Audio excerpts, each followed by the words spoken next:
مساء الرعب والفضول على كل عشاق القصص المخيفة. النهاردة هحكي لكم عن قصة هتخلي قلبكم يقف في مكانه، عن لعبة مش لأي حد يقدر يلعبها. لعبة مش بس فيها تحديات، لا، دي لعبة بتلعب بعقلك وبروحك، ولو بدأت مفيش رجعة. بس قبل ما نبدأ، لو حابب تشوف أكتر من كده متنساش تشترك في القناة وتفعل الجرس علشان توصلك كل الحكايات الجديدة. ولو عجبتك القصة دي اعمل لايك وشاركها مع أصحابك. وخلينا نبدأ مع بعض. الفصل الأول. بداية اللعبة في حي هادي في أحد الأحياء الشعبية في القاهرة. كانت مجموعة من الأصدقاء، كريم، عمر، ياسمين ونادين، قاعدين مع بعض في مقهى قديم بيشربوا شاي وبيتكلموا في كل حاجة، لحد ما ياسمين حكت لهم عن لعبة جديدة، لعبة زي ما فيش زيها في العالم، اللي بدأها ما يعرفش يخلص منها، وفيها تحديات غريبة، والأغرب من كده إن اللي بيلعب فيها بيشوف حاجات مش ممكن تكون حقيقية. واللعبة دي اسمها اللعبة اللي ملهاش نهاية. رغم إن ياسمين كانت خايفة، إلا إن الفضول كان أقوى عند كل واحد فيهم، وقرروا يجربوها. هنشوف مين فينا هيقدر يكمل التحديات دي. وكده بدأت اللعبة.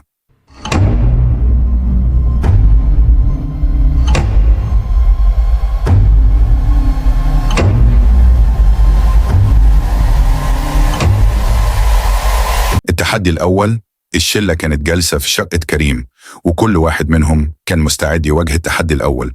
التحدي كان بسيط في البداية، زي ما الورقة قالت: امشي لوحدك في الظلام لمدة دقيقة، وكل خطوة هتخليك أقرب لسر اللعبة.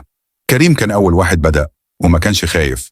قفل النور ودخل في الغرفة الصغيرة المظلمة، وهو بيعد الدقائق في عقله. لكن مع مرور الوقت بدأ يسمع خطوات تقرب منه، كأن في حد تاني في الغرفة، وقلبه بدأ يدق بسرعة.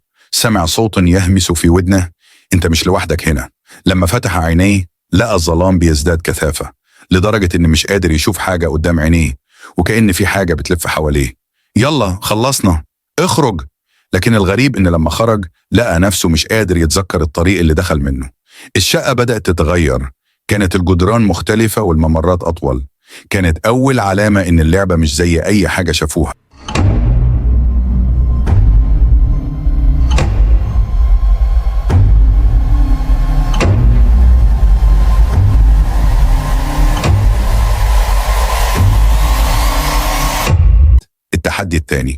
التحدي التاني كان لينا. اختار ورقة من الصندوق وافتحها قدام الكل، وامشي في أرجاء الشقة لحد ما تلاقي نفسك أمام مرآة. لينا كانت عينيها مش قادرة تركز بسبب الرعب، لكن قررت تكمل.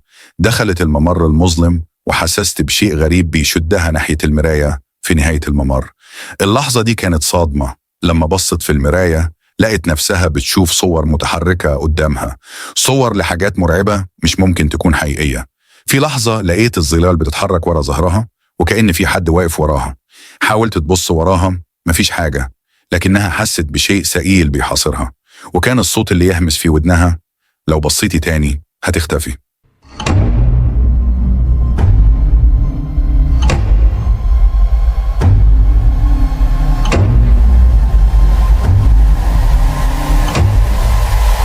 التحدي الثالث، الدخول في الظلام.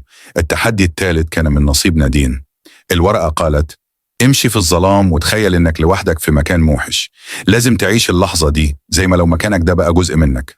نادين بخوفها دخلت الممرات الضيقة المظلمة، وأغمضت عينيها علشان تتحمل الظلام.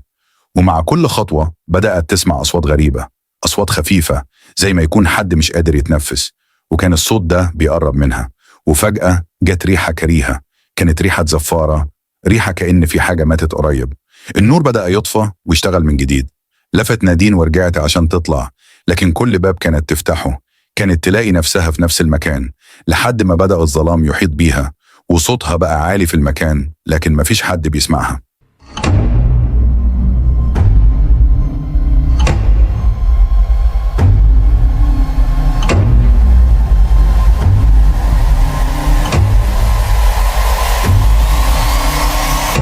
التحدي الرابع، الشبح الغريب. والآن جاء دور عمر. الورقة قالت: اقف أمام الباب المفتوح، وبعد كده خلي عينيك مغلقة ل3 دقايق. أومأ عمر، لكنه مش قادر يصدق إن التحدي ده هيكون سهل. وعندما أغلق عينيه حست يد غريبة بتلمس رأسه، وكانت بتتحرك لحد ما وصل لمسافة قريبة جدا من أذنه. صوت هسيس كان بيزداد: هتدفع الثمن لو قفلت عينك أكتر من كده. ثم شعر بوجود شخص قريب منه، وأيده كانت تتلف حوله لدرجة إنه حس إن قلبه على وشك التوقف من الخوف، لكنه قرر إنه يكمل. عمر لما فتح عينيه لقى نفسه في مكان مختلف، كأن المكان ده مليان بأشخاص مرعبين. كل واحد منهم كان واقف في الظلام، عيونه ملونة، ملامحهم مش واضحة، وكانت الأعين دي كلها بتبص فيه كأنهم بيدوروا على حاجة.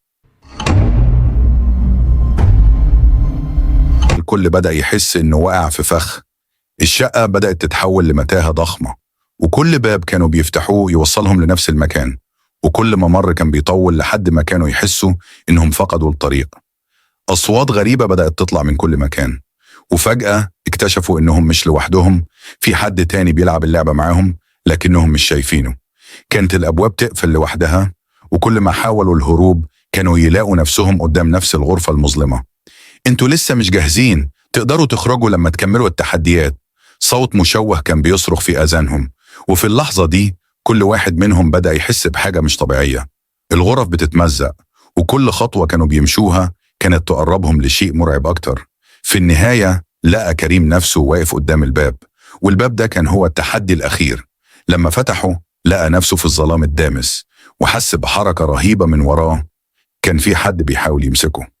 كانت اللعبة اللي ملهاش نهاية، وكل واحد منهم اختفى في الظلام، واللعبة بدأت من جديد.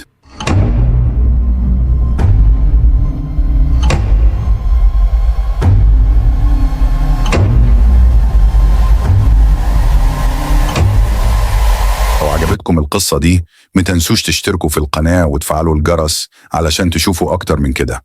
ولو عندكم شجاعة تلعبوا اللعبة يمكن تكونوا في اللعبة القادمة، لكن تذكروا مفيش نهاية واضحة.